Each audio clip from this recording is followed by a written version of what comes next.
up on this Wednesday edition of Newsline at noon as the leaders of South Korea, the U.S., and Japan pledge to push North Korea further towards denuclearization.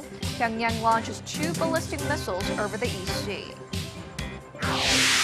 President Park meets with Japanese Prime Minister Shinzo Abe for the first time since her inauguration more than a year ago, but few experts expect the two Asian neighbors to bury their differences anytime soon.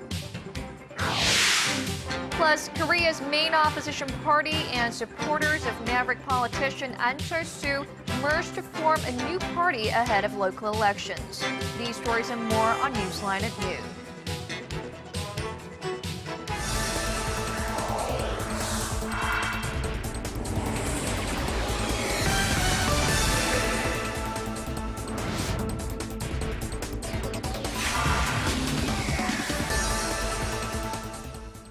Thanks for joining us. You're watching Newsline at noon. I'm Ojin Ju in Seoul. Very good to have you with us. I'm Mark Broom. Our top story this lunchtime: for the first time in 6 years, the leaders of South Korea, the United States and Japan met to strengthen policy coordination, especially on North Korea, on the sidelines of the Nuclear Security Summit in The Hague.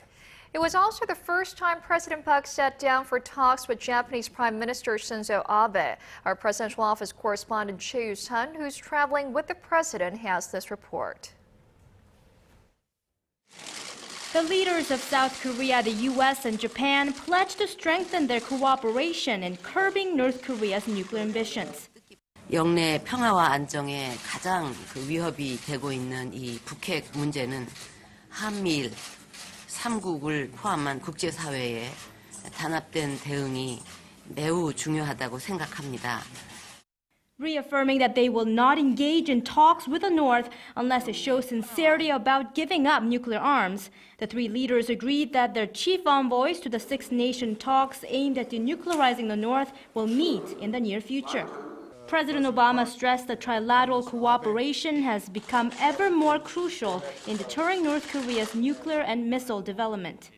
And our trilateral cooperation has sent a strong signal to Pyongyang that its provocations and threats will be met with a unified response, and that a nuclear North Korea is unacceptable. The Washington-led summit has garnered much attention, especially since it was the first between President Park and her Japanese counterpart amid strained ties between the two key Asian allies of the U.S. over historical and territorial issues. Japanese Prime Minister Shinzo Abe, who has repeatedly expressed his wishes to meet President Park despite tensions over his government's denial of some past wrongdoings, seemed to have prepared a lot for Tuesday's meeting. 박근혜 대통령님을 만나서 반갑습니다. As expected, the most contentious issues, such as Japan's denials of its colonial-era atrocities and its claims to Korea-controlled Dokdo Island, were not brought up Tuesday. President Park is now in Berlin for the first leg of her state visit. Here, she will hold summit talks with German Chancellor Angela Merkel and President Joachim Gauck to discuss strengthening bilateral ties and to seek German support for a reunification policy. Choi Yoo-sun, Arirang News, Berlin. Now, as just mentioned, the trilateral summit was President Park's first official opportunity to sit down face-to-face with Japanese Prime Minister Shinzo Abe. However, experts here in Seoul say the meeting will do little to mend the two countries' frosty relations. Hang Seung-hee reports. Will Korea-Japan relations take a turn for the better following Tuesday's meeting between President Park Geun-hye and Prime Minister Shinzo Abe? Their trilateral summit with U.S. President Barack Obama on the sidelines of the Nuclear Security Summit in The Hague was the first official meeting between the two leaders. President Park had refused to meet with Abe until he pledged to uphold Japan's 1993 apology issued to the victims of its wartime sexual enslavement. But most experts say the trilateral meeting will do little to mend strained Korea-Japan relations. This, as many believe that Tokyo's recent change in attitude lacks sincerity and has more to do with pressure out of Washington to improve its bilateral ties with Seoul. Japan tends to behave depending on the circumstances and reveal its real stance again when the situation improves. It's a vicious cycle for Korea-Japan relations that rotates from a temporary mending of relations to a worsening of ties. Japan's sincerity was put into question following a comment made by one of Abe's close aides last weekend. Just days after the Japanese leader promised to honor the 1993 apology, his special advisor, Koichi Hagiuda, raised the possibility of issuing a new statement over the so-called comfort women issue. He said Tokyo should consider issuing a new political statement if fresh findings emerge while the government verifies how the apology was prepared. Experts say such contradictory actions will only push the two neighbors further apart. Just as the Japanese government is investigating its 1993 apology despite its pledge to uphold it ahead of the trilateral meeting, a Korea-Japan summit is not a likely possibility anytime soon unless there is a fundamental change in Tokyo's stance. Besides, there are more occasions lined up in April that could stir up the current diplomatic feud, including an annual spring festival during which Abe may visit the controversial Yasukuni War Shrine again, just as he did in December. 황상희, Arirang News. North Korea fired 2 more missiles into the East Sea in the early hours of this Wednesday morning. These 2 had a much longer range than any of the others Pyongyang has fired over the past few weeks. South Korea's defense ministry says the launch is in clear violation of UN resolutions. Yulian has the details. 2 mid-range ballistic rockets flew 650 kilometers from an area north of Pyongyang towards Japan before splashing into the East Sea early Wednesday morning. North Korea has been firing missiles into its eastern waters with regularity over the past 2 months, but this one was identified by South Korea's defense ministry as a Nodong missile, which represents a change. They have a maximum range of 1,300 kilometers, which means they can reach not just South Korea, but Japan as well. Given the more dangerous nature of the missiles, the Defense Ministry held an unusually early press briefing Wednesday morning to strongly condemn the move. North Korea's ballistic missile launch is an outright violation of UN resolutions, and it's an act of provocation against South Korea and the international community. The launch of the Nodong missiles is the first in nearly 5 years and took place at around 2:30 a.m. Korea time, a matter of hours after the leaders of South Korea, the United States, and Japan met to discuss North Korea's nuclear issues on the sidelines of the Nuclear Security Summit in The Hague. The 3 had promised for a more united front against threats posed by North Korea's nuclear program, and the launch is being seen as an apparent protest against growing calls in the international community for the state's denuclearization. The launch also falls on the 4th anniversary of the sinking of a South Korean warship that left 46 dead. While Seoul blames the attack on North Korea, Pyongyang denies the charge. The North has launched a series of shorter-range rocket launches over the past 2 months, which were seen as an act of defiance against the annual joint military drills between South Korea and the United States. Yulian, Arirang News. The top U.S. military commander in South Korea has painted a vivid picture of the man in charge of North Korea in wide-ranging comments on North Korea made to the U.S. Senate Armed Forces Committee. General Curtis Scaparrotti said Kim Jong-un is unpredictable, more dangerous than his father, and fully in charge of his regime. Sohn Jung-in reports. The commander of U.S. Forces Korea, General Curtis Scaparrotti, says there's no doubt in his mind that Kim Jong-un is the one wielding the real power in North Korea. Speaking before the Senate Armed Forces Committee on the Defense Budget for 2015, General Scaparrotti said Kim Jong-un appointed himself as the supreme leader through the Constitution and that Kim was fully in charge. He added that Kim Jong-un is also less predictable than his father, former leader Kim Jong-il, and therefore poses a greater threat.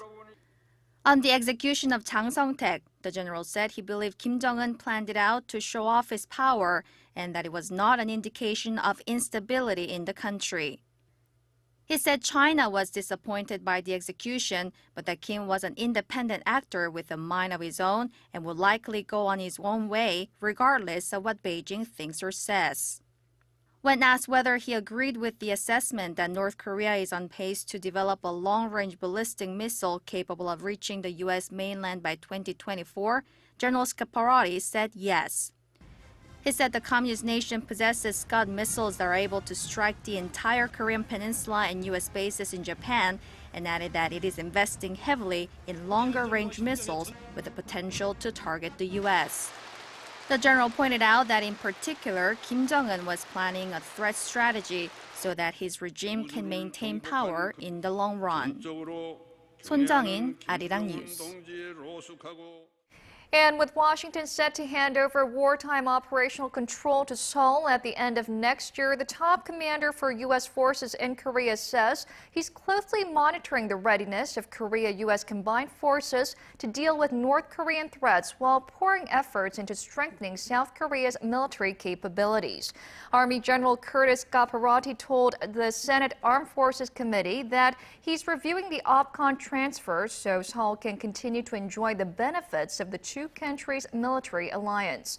Seoul had been asking Washington to delay the transfer date from December 2015, citing growing nuclear threats from North Korea. South Korea and the U.S. are expected to set the date at this year's high-level bilateral military talks in October. 4 years ago on this very day, the South Korean warship Cheonan was sunk in a torpedo attack blamed on North Korea. To remember the 46 South Korean sailors who lost their lives that day, a memorial ceremony was held at Daejeon National Cemetery this Wednesday morning. Thousands of people, including families of the victims and high-ranking government officials, were in attendance. President Park Geun-hye wasn't able to take part in the event as she's currently in Europe, but did send a special statement in which she emphasized the importance of reunification and said a strong military was needed to achieve it. President Park also called on South Korea's armed forces to retaliate against any further provocations by the North. Now, South Korea's top military official had some strong words for North Korea in light of this 4-year anniversary of the deadly attack on the South Korean warship Cheonan. The chairman of the Joint Chiefs of Staff, Admiral Choi Yoon-hee, said if Pyongyang launches another provocation against the South, the military will use the opportunity to seek justice for the young men who died when the Cheonan was sunk. Speaking to Seoul's Yeonhap News, the admiral stressed his top priority was to prepare the South Korean military for attacks from the north and to strike back without hesitation.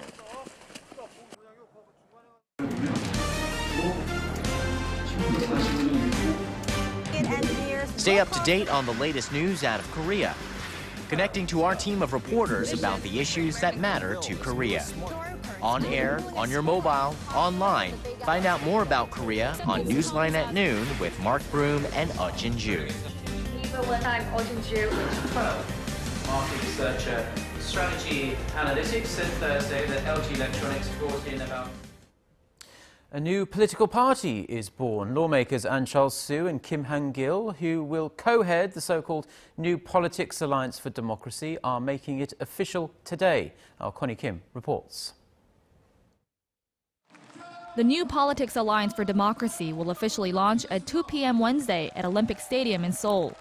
The new party will be co-headed by Democratic leader Kim Jong-il and Ahn Cheol-soo of the New Political Vision Party. Kim and Ahn will jointly lead the party for 1 year until it elects a party chairman and leadership next year.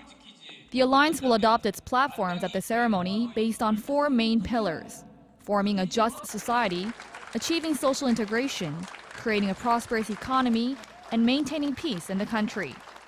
In an apparent move to garner more support ahead of the upcoming June elections, the platforms show neutral policy orientations that aim to appeal more to the country's middle-class voters. The alliance means the new United Opposition Party will have 130 seats at the National Assembly. The ruling Saenuri Party currently has 156 seats in the parliament. Saenuri representatives are criticizing the launch of the new party, saying it's merely a move to pursue short-term political gains, not to serve the livelihoods of the people. Political insiders say more challenges lie ahead for the new party, such as resolving conflicts between the leader of the Democratic Party and the New Political Vision Party. Kim Jong-il and An Cheol-soo announced their plans to form the new party earlier this month, with an ultimate goal of achieving a transfer of power in the presidential elections in 2017. Connie Kim, Arirang News. Now to some good news on the economic front. The Korean economy grew 3% last year, accelerating from an earlier estimate of 2.8%. Korea's per capita gross national income also stood at over $26,000. That's up more than 6% from 2012. Hwang Jie has the details. Korea's central bank said Wednesday that the nation's economy expanded 3% in 2013 from a year earlier. That is faster than the bank's earlier estimate of 2.8%. The Bank of Korea said robust exports and a steady rise in consumer spending drove the higher than estimate performance despite sluggish facilities investment. Last year's economic growth also outpaced the 2.3% recorded in 2012. The upward revision comes with a caveat, however, as the nation's central bank recently adopted new international standards on calculating gross domestic product. Under the new standards, the bank changed the base year to 2010 from 2005 and included contributions from new sectors like research and development to the nation's gross domestic product. Korea's gross national income, a gauge of the people's purchasing power, also rose 4% in 2013 from the previous year. The per capita GNI stood at over $26,000 last year, up from around $24,000 in 2012. Korea's gross savings rate finished at around 34% last year, up 0.2 percentage points from the previous year.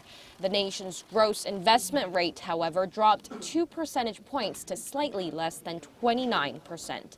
Hwang Jie, Arirang News.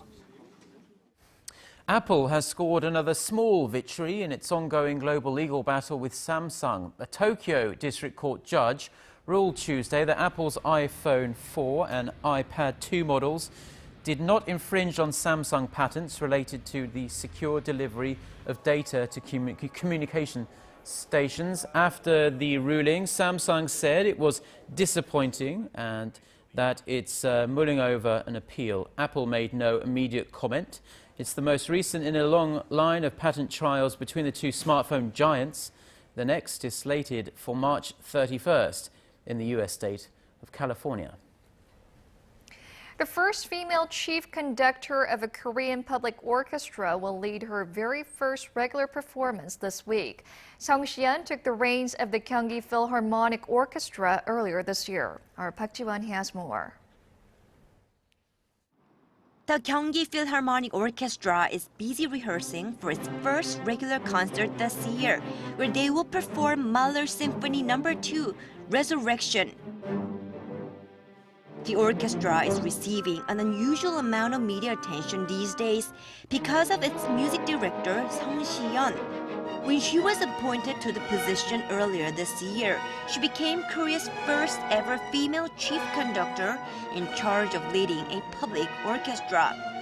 Blazing trails is nothing new for Song. In 2006, she became the first woman ever to win the prestigious Sir George Shorty International Conductors Competition in Germany.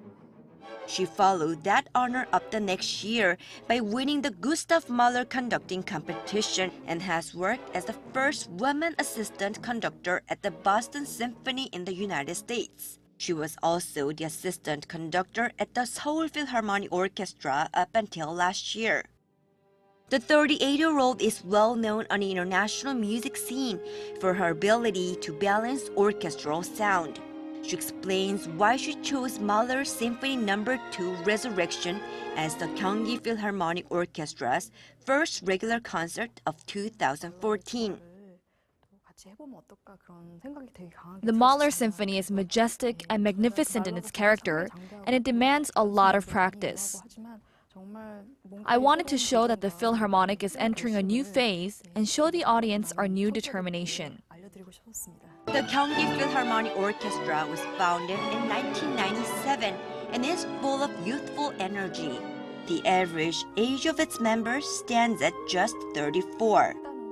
During my 2 years as music director, improving the overall sound of the orchestra is my first priority. I also hope to present good performances by the Gyeonggi Philharmonic on the global music scene. The Gyeonggi Philharmonic's Mahler Symphony No. 2 concert will be held at 8 p.m. on Thursday at Seoul Arts Center. Park Ji-won, Arirang News.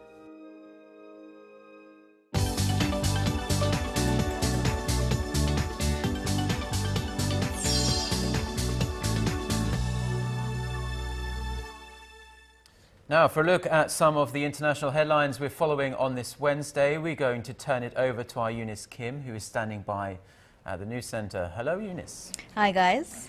Now, Eunice, search teams looking for the missing Malaysia Airlines Flight 370 were grounded pretty much the whole day on Tuesday due to heavy rain and strong winds, but it looks like there are calmer skies and seas today. Right, Jinju. Crews along the southern corridor have resumed search efforts to locate any physical, tangible evidence that could add meat to earlier claims by the Malaysian government that Flight 370 did in fact crash in remote waters and killed everyone on board. Now, 2 Korean jets joined assets from 5 different countries today, making up a fleet of 12 planes and 2 ships that will scour some 80,000 square kilometers of the southern Indian Ocean.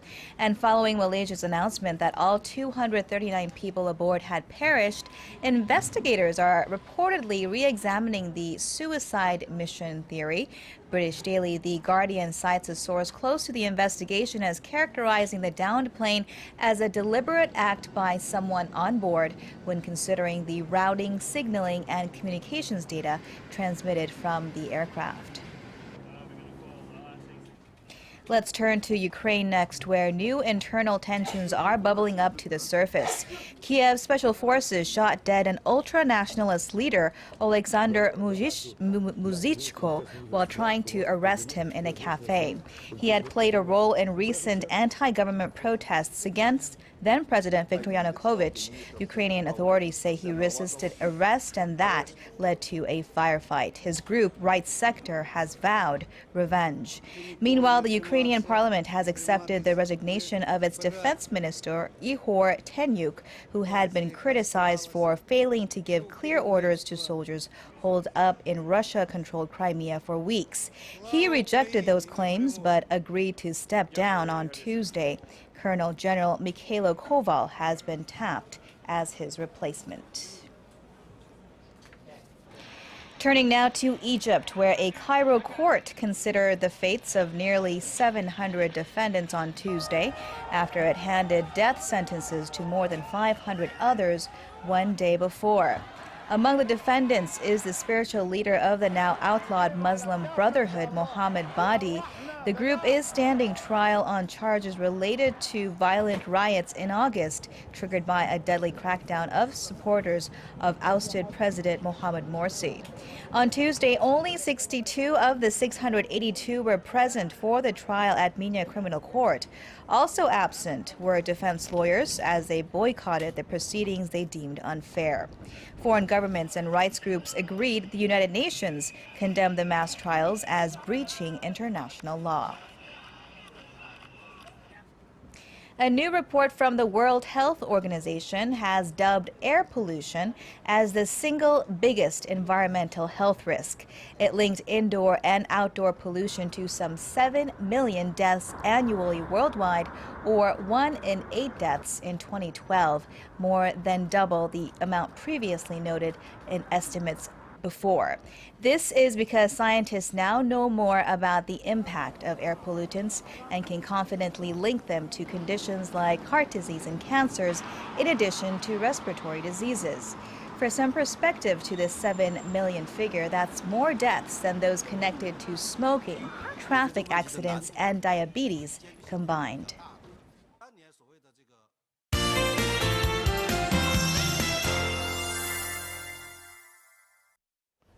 The daily highs will be in the upper teens today, similar to yesterday's highs in most regions. But in the capital, Seoul, highs will soar to 21 this afternoon, making it feel more like early summer. And rain in the southern provinces will gradually let up and skies will clear up as we head into the afternoon. And it looks like this unseasonably warm weather will persist throughout the week. Temperatures are forecast to be about 10 degrees higher than seasonal averages. And it looks like we're going to have under lots of sunshine, but there could be nationwide rain on Saturday. So do keep that in mind, and here are the readings for today. The afternoon high in Seoul will rise to 21, and Daegu and Gwangju should top out at 19 and 16 respectively, while Busan gets up to 18.